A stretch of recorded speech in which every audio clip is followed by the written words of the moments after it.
Warta Bicara hadir kembali menjumpai Anda bersama dengan salah satu putra terbaik daerah. Ada staf ahli Gubernur Provinsi Kalimantan Tengah yang saat ini juga menjabat sebagai PLT Kepala Dinas Pendidikan Provinsi Kalimantan Tengah, Bapak Herson B. Aden. Bagaimana kabarnya Pak Herson? Ya, baik, sehat. Sehat Pak ya? Sehat. Sehat Pak. Semangat. Semangat. Kita akan langsung menuju ke poin yang kedua yang saya sebutkan tadi, dunia pendidikan Pak Herson. Iya. Bagaimana keadaan dunia pendidikan saat ini? Ya, kalau ditanya bagaimana kabarnya, dunia pendidikan sekarang baik-baik saja. Baik-baik saja Pak ya. Baik-baik saja ya, tetapi kita perlu melakukan berbagai penyempurnaan, ya, perbaikan ya. Yang kebetulan saya baru 1 bulan nih. Baru 1 bulan. Pak Gubernur untuk melaksanakan tugas sebagai Kepala Dinas Pendidikan Di provinsi Pak ya? di provinsi. Pak Herson, ada satu pertanyaan yang mungkin masyarakat Kalimantan Tengah ini penasaran Pak. Bagaimana cara membagi waktu antara 2 tempat dalam 1 hari Pak? Ya, jadi saya ini kan masih sebagai staf ahli gubernur ya, bidang pemerintahan, hukum dan politik, dan juga Kepala Dinas Pendidikan, di mana tugas saya juga sebagai staf ahli gubernur yaitu tetap harus dilaksanakan ya. Jadi Terus Pak ya? Saya kantor di ini ya, kalau di kantor gubernur kalau ada kegiatan ya yang harus mewakili Pak Gubernur atau Pak Gubernur memerlukan ya dipanggil ya, saya harus siap ya, di kantor gubernur maupun di Istana Semulang. Stamina harus double ini Pak Herson. Nah itulah, jadi kita harus double staminanya ya. Jadi kalau pendidikan ini, dinas pendidikan ini cukup besar ya. Banyak sekali, kalau dibilang karyawannya mungkin paling banyak untuk seluruh dinas. Seluruh dinas yang ada Pak ya? Ada sekitar 7.000 7.000 pegawai kita, termasuk ya guru-guru itu kan semua pegawai dinas. Mungkin ya. tidak kenal semuanya Pak ya? Karena baru saya 1 belum bulan. bisa mengenal semua, ya mudah-mudahan mereka mengenal saya. Pasti gitu ya. mengenal Pak Herson. Jadi saya belum mengenal semua, dan ini penuh dengan dinamika dalam pelaksanaan tugasnya, karena berada di seluruh wilayah Kalimantan Tengah. Baik. Ya. Jadi Dinas Pendidikan Provinsi ya, dia ditugaskan sebagai tupoksinya adalah SMA, Pak ya? SMK dan SLB. Baik, sebelum saya jauh nanti ingin tahu tentang keadaan dunia pendidikan Pak Herson. Ya.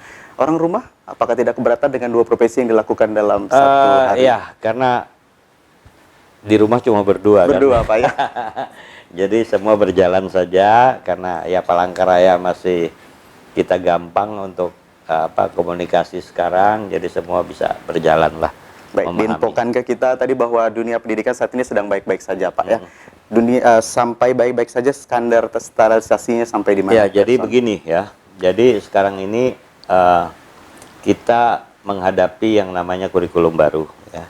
Dimana dalam hal menyelesaikan siswa kelas 3 SMA ya, dalam kelas 12 sekarang juga berbeda. Baik. Dengan tahun-tahun sebelumnya.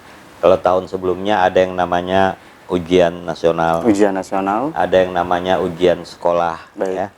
Tapi sekarang sudah tidak ada ujian. Jadi Seperti apa itu Pak? Nilai merupakan nilai sumatif, nilai keseluruhan dari kelas 1 sampai diakumulasikan di akhir, di akhir ya.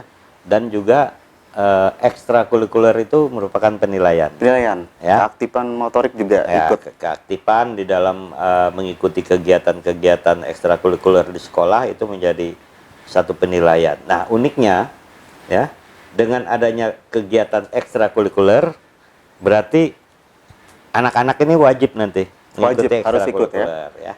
Saya menawarkan kepada sekolah bagaimana nanti ekstrakurikuler ini ada poinnya. Baik. Ya, sehingga ada batasannya, jangan sampai nanti anak-anak justru tidak mengikuti pelajaran, semua ekstrakurikuler yang diikuti. Betul, aktif di luar, di dalam kurang Pak ya? Ya, aktif di kegiatan ekstrakurikuler, tapi yang intrakurikulernya itu harusnya seimbang. Ya. Nah, ini sudah berjalan Pak Herson di tahun 2023? Tahun 2023, karena kurikulum Merdeka itu baru dicanangkan sejak 2021. Baik. Ya, maka SMA, SMK di Kalimantan Tengah itu sebagian sudah melaksanakan ya, sudah melakukan persiapan, dan bagi yang belum itu diberikan kesempatan untuk mendaftar mulai tanggal 6 Februari kemarin sampai 31 Maret di data pendidikannya, ada podiknya. Baik. Nah, ada sedikit perbedaan yang mungkin Bapak sampaikan tadi ya. Kalau di kurikulum sebelumnya ada ujian nasional Pak ya, ada ujian sekolah. Dan di kurikulum yang baru ini tidak diperlakukan lagi untuk hal ini. Bagaimana dengan tanggapan para yang terlibat dalam dunia pendidikan, Pak? Guru dan siswa. Memang di lain pihak sistem penilaiannya mudah. Baik. Ya. Tapi Setuju kah Pak ya, Erson?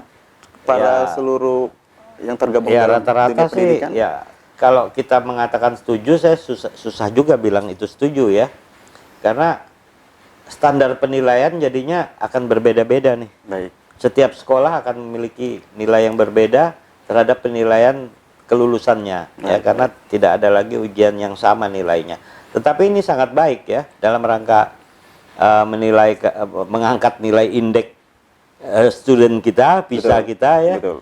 Di dunia kita akan melihat nanti nilai-nilai kelulusannya seperti apa ya. Dan saya sangat yakin apabila nantinya kegiatan-kegiatan yang sifatnya peningkatan kompetensi daripada siswa itu dapat dilaksanakan dengan baik, maka program ini saya pikir sangat baik ya, karena nanti kita tinggal menyepakati ya dengan dewan guru, dengan komite pengajaran, ini standar ini seperti apa yang kita harus lakukan. Apa saja mungkin Pak yang dilakukan upaya agar seluruh yang tergabung dalam dunia pendidikan ini paham mengenai hal yang akan dilakukan dalam program terbaru?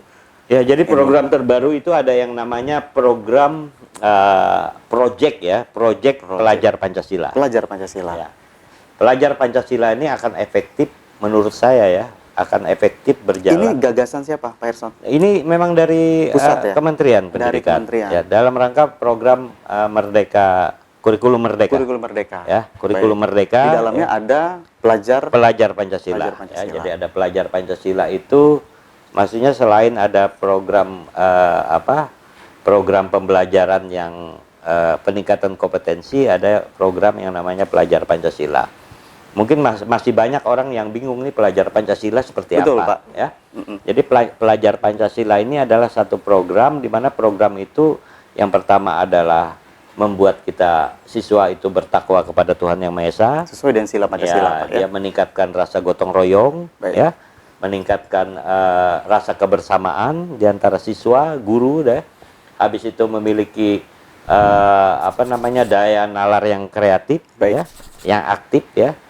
Daya nalar tinggi, memiliki inovasi kreatif di dalam melaksanakan kegiatan belajar di sekolah. Baik, dengan tunjangan antara ekstrakurikuler dan intrakurikuler tadi, Pak, ya. Itu ya. Jadi harus seimbang. Dengan sendirinya nantinya bagi anak-anak yang selama ini tidak suka bergaul, diharapkan itu nanti bisa bergaul. Anak-anak yang memiliki inovasi, ketika dia masuk tapi tidak ada tempat salurannya, gitu, Pak, ya. maka di situ ada tempat salurannya. Karena ini juga nanti akan menjadi penilaian daripada kelulusan.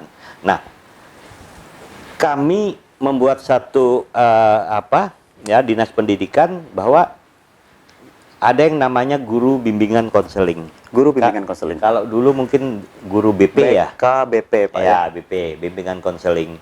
Di mana bimbingan konseling ini kalau dulu kayak polisinya siswa, Betul. tapi sekarang tidak, ya. Jadi guru bimbingan konseling ini, BK ini, dia akan membuat satu pekerjaan atau tugas ketika menerima anak di kelas 10, ya, kelas 1. Kelas 1, Pak, ya. Sebelum anak-anak ini duduk di kelas, sebelum guru-guru itu bekerja, guru BK itu sudah bekerja. Sudah bekerja dulu. Apa yang mereka modelnya lakukan, Pak? begini. Guru BK akan mengajukan kayak kuesioner gitu. Baik, Mungkin yang mudahnya melalui Google Form lah. baik, baik. Ya. Google Form, dan itu berbagai psikologi education-nya akan masuk, ya. Jadi psikologinya akan masuk, dia akan tanya semua biodata siswa, hobi siswa, apa harapannya, mau kuliah di mana, suka apa, segala macam lah. Tentang Ya. minat bakat mungkin, Pak. Semua bakat sampai kondisinya. Nah, ketika anak ini sudah mulai masuk pembelajaran, maka guru BK sudah punya analisis. Baik. Anak ini bakatnya kemana? Ya, ya kalau kita mau panggil psikologi kan, mau tes bakat kan, itu memerlukan biaya yang cukup tinggi. Betul, betul, Ya, Pak. tapi dari hasil analisis ini kita bisa kan mengetahui, wah, anak ini ternyata suka ini, suka ini. Begitu juga sampai proses dia menyerap atau pembelajaran yang dia harapkan itu seperti apa, ya? Karena sekarang proses pembelajaran kita diajarkan oleh COVID-19 itu bisa dilakukan sudah melalui media daring. Betul. Ya, sehingga walaupun kita sekarang luring, tetapi ada media-media pembelajaran yang diharapkan oleh siswa itu seperti apa. Artinya ada tambahan baru pekerjaan yang dilakukan oleh guru BK. Iya, Person. nanti bukan guru. Ya, guru BK cuma melakukan ini. Memang sebetulnya itu memang tugasnya, bukan tambahan baru. Zaman Ya. saya dulu waktu sekolah, Bapak Erson, kalau lewat kantor BK atau BP takut, Pak. Takut ya, Nah, iya. Jadi zaman sekarang diputar balik ya. Iya. Guru BK jadi rekannya pelajar. Iya, jadi kurang lebih begitu. seperti itu. Kalau dulu kan guru BK kayak polisinya Betul. anak-anak. Zaman saya ya. masih sekolah. Ya, sekarang tidak. menakutkan, Jadi Pak. peran guru BK itu akan mengawal anak-anak sampai dengan dia bisa sekolah, dan nanti ada datanya yang akan diberikan kepada guru-guru wali kelasnya. Jadi sudah Baik. tahu nih. Ternyata anak ini hobinya ini, dia bisa apa, dia bisa apa. Langsung diarahkan Sejak dari awal, Pak ya. sudah diarahkan. Baik. Ya. Jadi karena di SMA sekarang kan sudah tidak ada penjurusan IPA, IPS, bahasa. Betul. Sudah nggak ada. Betul, Tapi betul. dari sini kita bisa menggiring anak-anak ini akhirnya Kemana seperti Iya, itu, Pak ya. mata pelajaran kompetensi apa yang harus diambil nih, Baik, baik, ya. baik, baik. Nah, ini yang sangat baik untuk anak, dan nanti ya pada saat anak itu selesai, tugas guru BK nggak selesai di situ. Lanjut nih, Pak. Dia akan melakukan yang namanya tracer study, Baik, ya, pelacakan alumni nih. baik, baik, baik. Maka dia akan lihat anak ini katanya dulu mau masuk teknik nih. Apakah benar Ya. seperti itu, Pak ya? Sekarang ternyata anak ini benar masuk teknik. Baik. Ya, berarti analisis yang dilakukan ini bisa Berhasil. berjalan. Baik. Ya, sekarang kan kita tepuk tangan kalau lulusan itu 100%, Baik, baik. sekolah 100%. Tapi sebetulnya jangan tepuk tangan saat lulus. Tapi kita akan tepuk tangan pada saat outcome dari lulusan itu Menjadi jelas. apa? Baik. Kuliah misalnya, lulusan SMA dilaporkan 70% dari alumni SMA X begitu diterima di perguruan tinggi, ada daftarnya ya, di mana saja. Setelah itu 20% langsung kerja. Baik. Ya. 5% apa gitu ya, menikah, anggap aja ya. Betul. Karena pengen menikah. 5% tidak tidak bekerja, tidak kuliah, dan tidak apa-apa ya, berarti 5% hanya. Betul. Tapi kalau terjadi kebalikannya, hanya 5% yang kuliah dan 70% yang tidak kuliah, maka ada pertanyaan di tracer study itu, penyebab Anda gagal kuliah mendaftar apa? Kami kalah di penilaian matematik gitu ya. Oke. Kami kalah di penilaian bahasa Inggris. Artinya datanya jelas, Pak Erson, Iya, ini kan dihimpun dari anak-anak. Betul, betul. Sehingga dari hasil tracer study ini, sekolah akan mengambil satu kebijakan, komite pembelajaran. Nah, ternyata matematik kita kurang nih. Baik. Ya, ternyata bahasa Inggris kita kurang. Nah, kita kan mengetahui ya, Bro ya, Baik. bahwa guru-guru kita kan tidak tersebar merata nih, Betul. ya. Apalagi berbicara daerah, Pak Ya, ya. di Kalimantan Tengah ya. Dan permasalahannya kita sudah tahu, ternyata ada kompetensi-kompetensi tertentu itu kurang dikuasai oleh anak-anak kita. Betul. Maka kami beberapa minggu lalu sudah melakukan rapat ya dalam rangka untuk membentuk yang namanya tim kompetensi pengajaran Baik. oleh guru. Oleh guru, Ya, Pak ya. misalnya Palangkaraya itu ada tim kompetensi kita ya, yang nantinya misalnya ada kompetensi matematik, kompetensi bahasa Inggris, kompetensi apa di tempat yang sekolahnya di Palangkaraya ini kan boleh dikatakan cukup banyak nih. Betul. Ya. Maka yang kami lakukan adalah guru-guru yang memiliki kompetensi-kompetensi khusus ini akan kami kirimkan ke, misalnya anggap aja ke Sungai Hanyu. Di sana Oke. guru bahasa Inggris nggak ada nih. Inovasinya, Pak ya. Ya, Hmm. kirimkan 2 minggu sana Baik, atau baik, 1 bulan. baik. Tapi kalau disuruh pindah kan nggak mau gurunya nih. Pasti, Pak. Karena sudah nyaman Ya udah sebelumnya, ya. Tapi disuruh ke sana dengan timnya. Baik. Kita akan bersama-sama dengan SMA di sana melakukan pengajaran yang membuat siswa itu merasa senang. Tapi kita bukan harus mengintimidasi, tapi memberikan pengajaran tentang itu bagi siswa-siswa yang kebetulan senang berbahasa Inggris, Betul. yang senang matematik. Nah, ini dilakukan sehingga nanti akan terjadilah yang namanya pemerataan pendidikan. Kalau pemerataan, kapan kita bisa merata, Pri? Betul, Pak. Ya, karena kalau bilang guru itu kurang, ya kurang terus dari dulu. Betul. Ya, pertanyaannya kapan mau merata? Nggak merata-merata. Ya, maka itulah yang kita harus lakukan, gitu ya. Oke, ini berat dan panjang. Inovasi yang dilakukan dari Dinas Pendidikan Provinsi Kalimantan Tengah sangat menarik sebenarnya, Pak. Anak-anak muda pun yang menyaksikan mungkin tayangan podcast ini bakal paham apa yang akan dilakukan ke depan Iya. apabila mungkin memilih jurusan sebagai seorang guru. Nah, tadi sudah dijelaskan Pak Erson, ada banyak Pak inovasi yang dilakukan. Salah satunya menerjunkan tim dari sentral menuju ke daerah Iya. yang mungkin dianggap perlu. Ya, mungkin nanti tidak semua dari Palangkaraya. Ada yang Kalau dari di Sampit juga ya. misalnya sudah ada timnya, maka dia akan turun ke Lutut daerah ke dan daerah bisa ke tersebut. daerah lain. Di Pangkalan Bun ada timnya, gitu ya. Di Kapuas ada timnya. Jadi kita nggak perlu semua Artinya dari kolaborasi Palangkaraya. merata, Pak ya, Iya. ke semua lini yang ada Iya. di ini. Dan Bapak Gubernur kan sangat concern nih tentang ini. Dan Bapak Gubernur kita sudah melakukan, mungkin nanti akan saya jelaskan di lain waktu, tapi Bapak Gubernur sudah melakukan kerjasama peningkatan kualitas SDM dengan beberapa perguruan tinggi yang ada di luar Kalimantan Tengah. Boleh kasih bocoran Pak Erson, perguruan tinggi apa Ya, saja? yang sudah MOU beliau dengan IPB, IPB, Pak ya? Institut Pertanian Bogor, dan Baik. UI. Wow. Ya. Nah, kalau dengan UPR ya, dan di sini kan dengan sendirinya nih. Baik, ya, baik, baik. Yang di jadi nanti ya ada program lah, bagaimana program peningkatan vokasi. Nanti saya akan jelaskan itu ya. Baik, dan ini sudah dilakukan kemarin Pak ya? Iya, Artinya sudah dilakukan. sepakat antara MOU-nya pemerintah sudah, provinsi ya? tinggal kita implementasinya ya. Tidak menutup kemungkinan nanti para dosen-dosen ahli ini Baik. akan turun ke membantu kita dalam rangka peningkatan kompetensi peserta didik kita, bisa jadi. Ya. Semakin maju dan semakin menarik Pak untuk Iya. dunia pendidikan Iya. di Provinsi Kalimantan Tengah. Tentunya di masa pemerintahan di tahun 2022 Pak ya, yang dimulai dan 2023 udah mulai. Iya. Kalau kita berbicara masalah hal itu, untuk teknologi pendidikan ini bagaimana Pak? Ya. Jadi untuk teknologi pendidikan ini berbicara apa nih? SMK atau apa nih? Kita ke SMA saja. Ya, Seperti yang SMA. sudah kita jelaskan tadi kan Iya. artinya banyak hal yang mencakup tentang pendidikan SMA Pak. Cuman kan kita tidak berbicara di kota saja. Iya. Ada banyak hal di daerah yang dilakukan apa nih Pak? Supaya mungkin paham juga. Ya, jadi sekarang begini ya. Guru itu sebetulnya ada yang namanya kompetensi profesional. Baik. Ya, mungkin guru ada yang memiliki keahlian IT, memiliki Betul. keahlian ini. Ada guru yang memiliki keahlian pedagogi, jadi ada bagaimana mengajar berbagai hal. Ada guru yang memiliki keahlian kompetensi sosial, ya. Ada kompetensi kepribadian. Lengkap, ini Pak, ya? Ya, ini merupakan kelengkapan dari seorang guru, ya, Baik, baik. untuk meningkatkan kompetensinya. Nah, berbicara tentang teknologi dan informasi yang dilakukan, ya, kita sebetulnya sudah melakukan terobosan bagaimana peningkatan bahan ajar siswa itu berbasis teknologi informasi, berbasis web lah, ya.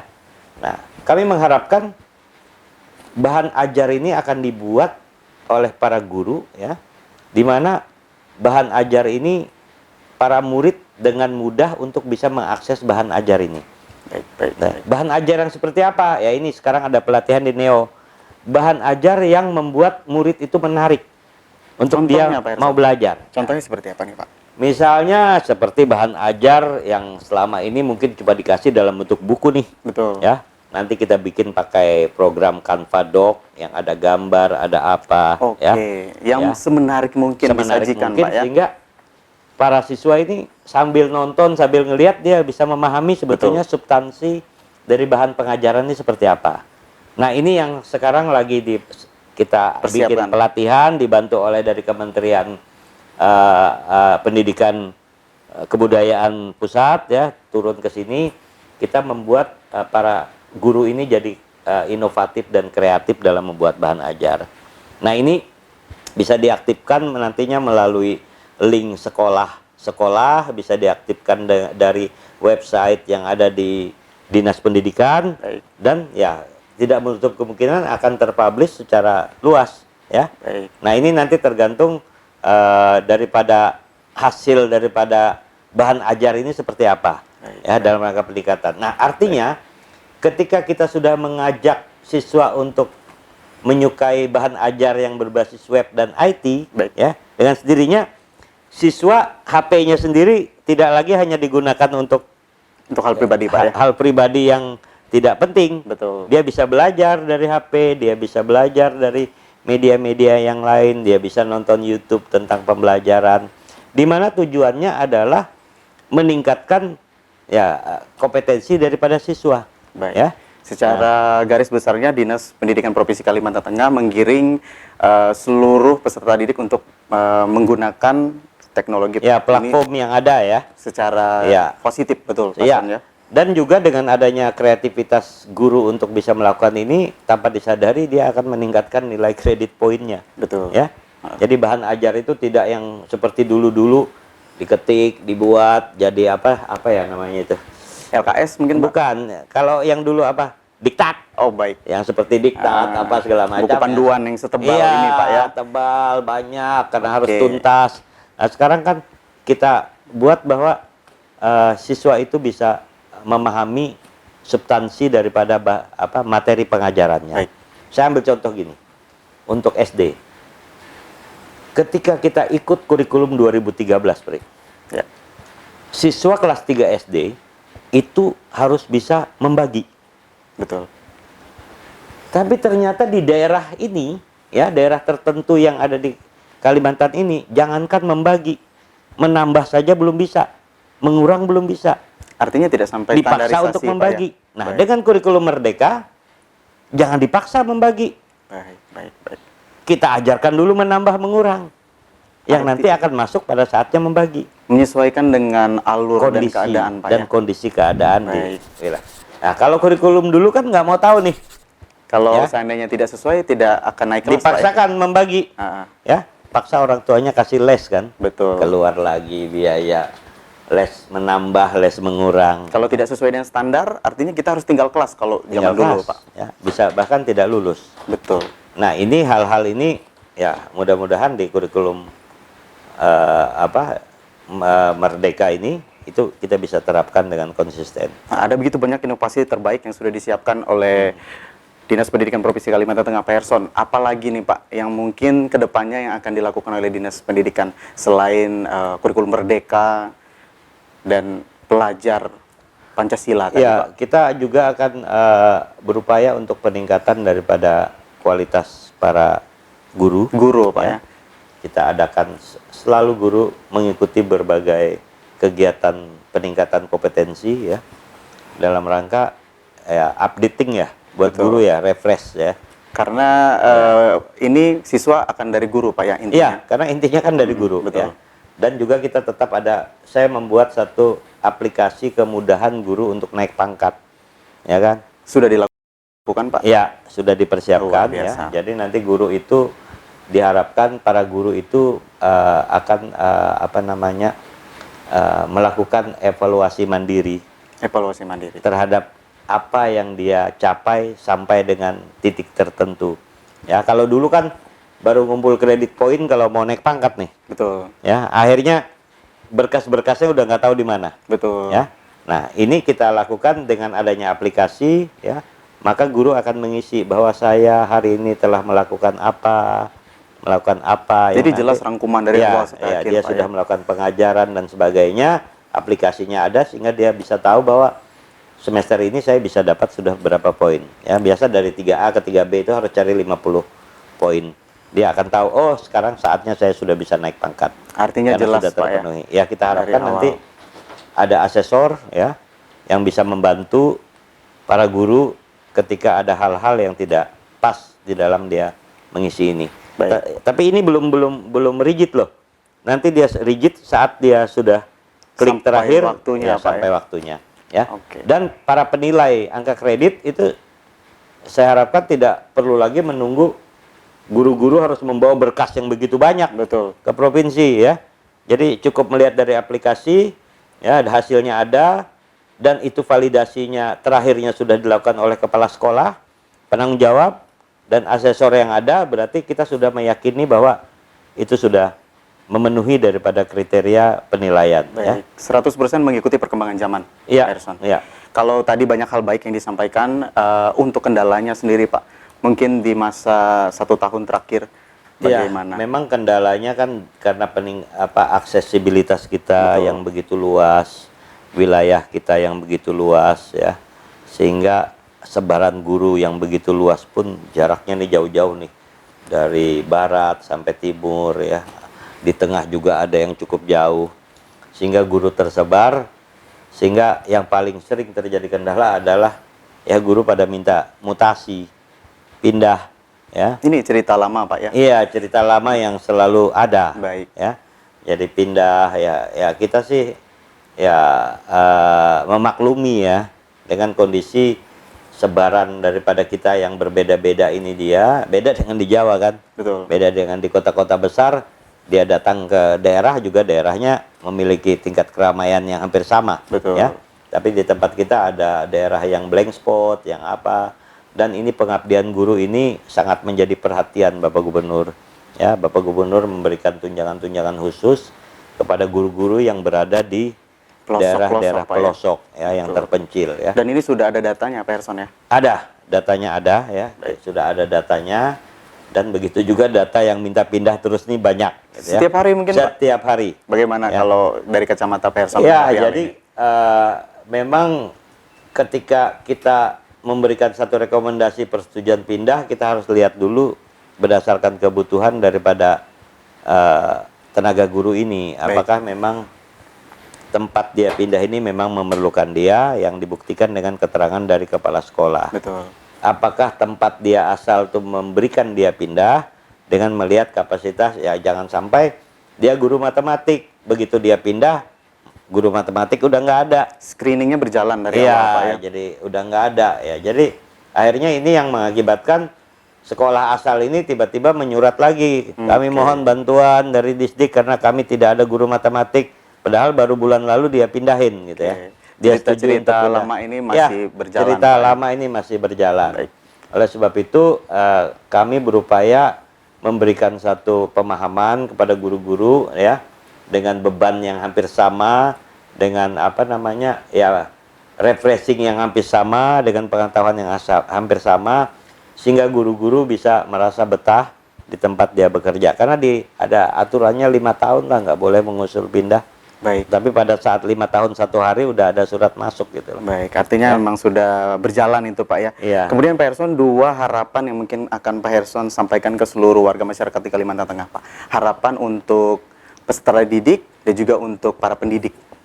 Ya, harapan saya bahwa sekolah diberikan kepercayaan ya untuk mendidik anak-anak kita ya, untuk membuat anak-anak kita pintar, untuk membuat anak-anak kita berdaya saing.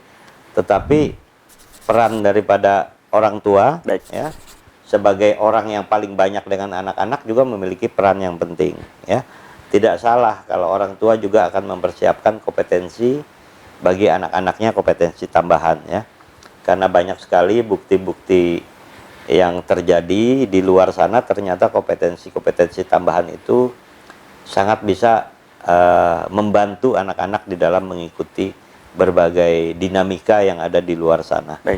Ya, contohnya ketika kita membuat anak kita sangat memahami bahasa Inggris, dia dengan mudah kemana saja ya, sampai di internasional akan mudah.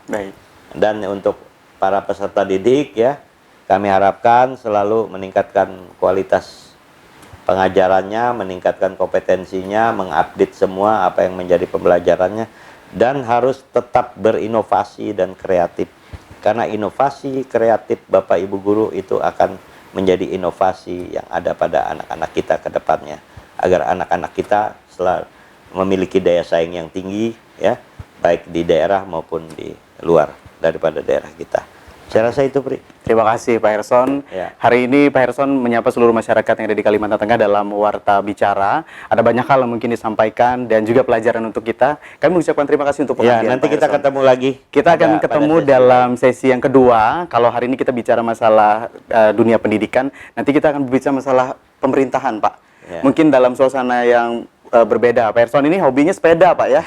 Sepeda dan mungkin olahraga yang sambil lainnya. naik sepeda lah kita Boleh. ya, sambil santai-santai gitu.